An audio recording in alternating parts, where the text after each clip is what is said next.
आज चाहिँ होइन हामी 3 दिदीबहिनी भेट भएको दिन रहेछ क्या होइन। कति समयपछि भेट भएको। झन् यो सानेलाई त सुन्तालाई त कति समयपछि क्या ठुलबाबु छोरी के अरे माइलबाको छोरीसँग चाहिँ कहिलेकाहीँ भेट भइरहन्थ्यो यता। त्यही नै कहिलेकाहीँ अनि सानो भदैनी पनि हामीसँगै जान्छु भनेर माथि डाँडामा हामी चाहिँ बुद्ध पार्कमा जाने भनेर जान थालेको थियो। अनि भदैनी पनि आइरहेको थियो क्या पछि पछि होइन। अनि फुपूहरूसँग जाने भनेर। अनि त्यो डाँडा चाहिँ फेरि साह्रै रमाइलो रहेछ क्या होइन।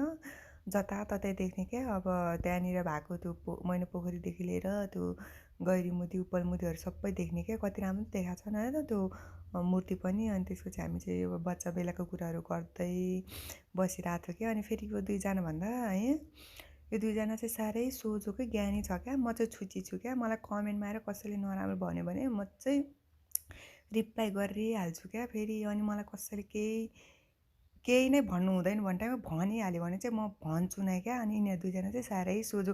अझ झन् मेरो दिदी चाहिँ छोड्दैन त्यस्तो नराम्रो कमेन्ट गर्नेलाई भन्नुहुन्छ क्या। अनि मैले त्यसले नराम्रो भनेको छुइनँ त त्यसले चाहिँ मलाई किन भन्नु भन्ने हुन्छ क्या। हाम्रो भदाहरू फेरि फोटो खिच्न दिन्छ र त्यहाँ बाबैजना हाम्रो दाइको सानो छोरा त ओहो एउटा फोटो खिच्न दिएको भए म भिडियो बिगार्छु भनेर पुरा हात माथि लाएर त्यहाँ हेर न एउटा भिडियो पनि राम्रो बनाउनु दिएको छैन। फेरि भिडियो खिचिदिने चाहिँ मेरो सानो भदैनी हो क्या, त्यही ठुल्पापाको नाति सुन्ताको भदैनी। अनि त्यसपछि हामी फोटोमा उनीहरू पनि आएकै छ क्या।